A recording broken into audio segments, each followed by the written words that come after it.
targets. So let's get right into it. There's a lot of different things you can do with these 3D targets. Not only are you just getting a better perspective of how you're going to be shooting animals, but you can practice things like quartering, which I'm going to make a video about, probably next or the next after video, and all kinds of other things that you just can't do with a normal target. Someone is running something really loud over there, and it's fucking annoying, man. Anyway,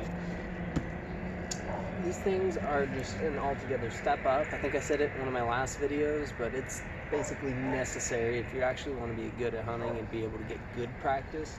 Getting 3D targets just really makes that easier, so you're actually practicing on animal-shaped targets and not just squares and circles, because, let's be honest, real life there's no fucking squares and circles on a deer, and no fucking squares or circles on a rabbit or any kind of animal for that case. So you should always practice with 2D or 3D animal targets, in my opinion. For smaller game, I wouldn't recommend getting these kind because, I mean, you can, but you're just as good off doing a 2D target, like a piece of cardboard paint or whatever painted is that on a target. Now, the bigger ones like deer, elk, coyote, whatever else, you should really think about getting 3D targets. They're expensive, no matter what's going to be over $100 for a good one, at minimum. I mean, even this one was pretty expensive, but they can go up to $500 or $600 in some ways. So, it's a little expensive, but it's worth the price every single time. This one's a little bit cheaper, and as you can tell, it's already starting to fall apart just a little bit.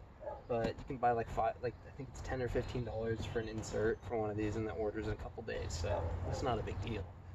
And things like these, even if you get really nice ones, the legs are made out of plastic usually and stuff. And if you hit them, you know, you'll get a little bit of chunk. And that was actually not even from an arrow; that was from something else. But funny enough, yeah, you gotta be careful with the legs of plastic.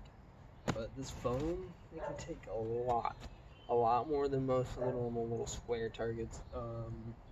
Unless you're getting like a dice cube or one of those really expensive ones. Those are made out of the same material actually.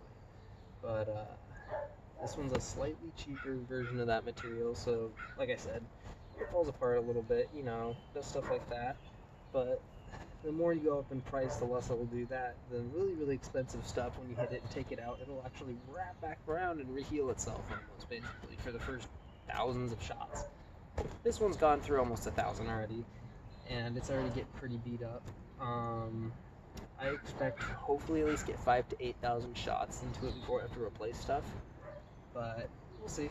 See what happens. I mean, I tested it with broadheads, and I'm going to be honest, I'm going to try and do my best not to shoot broadheads in it. Because, well, first of all, always keep your broadhead sharp. Don't shoot them and then use them. I've gone through this before. Always sharpen them and keep them sharp. Don't dull them by shooting them into your target and then, you know, go on a hunt and then shoot an animal with a dull broadhead. But the other thing about shooting broadheads at these targets is, you know, it's foam. So you can see it in some of these. I don't know if you can see it, but I'll maybe do some up closes or something. It's not that big of a deal, but these little huge lines that are about, you know, inch to an inch and a half of how big my broadheads were. And I use magnets, so they're thick boys. And yeah, it takes quite a bit out of the target really quickly. Like up over here, that's why you get these big slices that are clean through, is because the broadhead has cut this huge section into it. And then once any other kind of heads just shoot around it, it makes it fall apart 10 times faster. So if you're really trying to retain its age, never shoot a broadhead into it. That's just what it is. The more you use broadheads in them, the more they're going to fall apart and the less they're going to last. These 3D targets are just made that way. But other than that, there's not too much to saying anything. I'll show you some examples of shooting and stuff like that now, and just like what I was talking about, how you can get quartering shots with these. So let's get on to that. Now next is quartering shots. I'm not going to explain quartering shots too much in this video, so I'm just going to give you a, like, talking to a dumb person kind of breakdown of it. To break it down, quartering basically just means the deer is at an angle to you that's a little different than either side or completely front. Like this is a complete side angle, 12 o'clock degree angle, or 0, whichever way you're going by on a system of whatever for quartering. There's multiple ways to do it. So quartered would, you first take the front leg out, or the back leg, depending on how you're quartering it. So I'm going to do quartered towards, front towards. So quartered frontwards just means the head side is more close to you than the back side. So you're gonna take your stake, move it a good, half a foot first, just to get an idea of it. Having that rich in. Once you got it in, make sure it'll fit. If it doesn't, just move it a little. That there. So it's better with the hammer, but you use what you got. So get that. Pick them back up. Slide the leg back on in there. It's a little tricky sometimes. That's one thing you should remember, is they're a little bit hard to get in. Especially with these kind of models, if you're using just the pegs. Now, of course, you can get a stand. I would actually recommend getting the stand for them, because then you can just turn them. But for this, it doesn't matter. So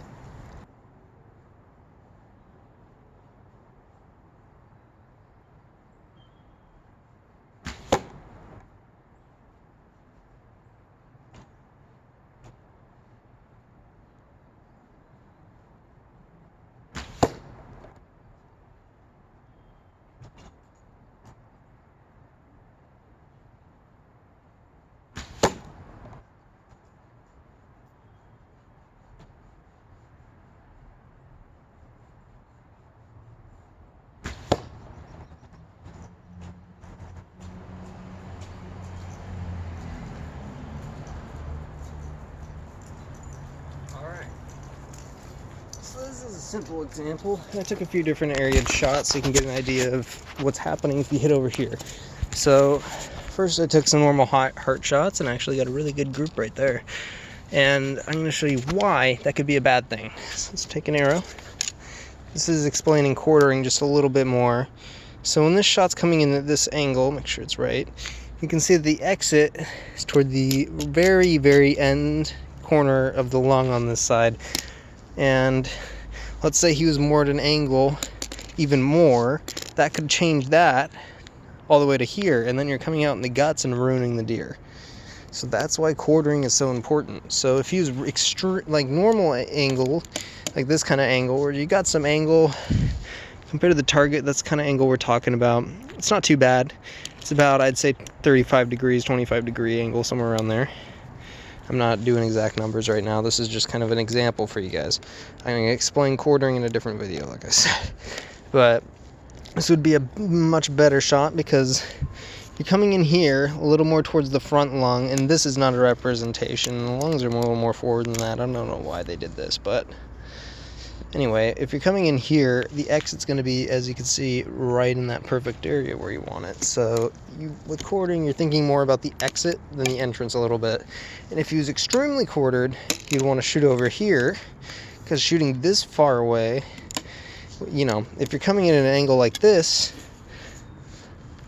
you're still coming out in the lungs, and you're hitting the heart right in the middle here still. And as you can see, that's where the heart area is. It's definitely in a good spot, but you're not fucking yourself over. So that's just a simple, really easy way to understand quartering. I'll throw you back on the tripod real quick and get my arrows out.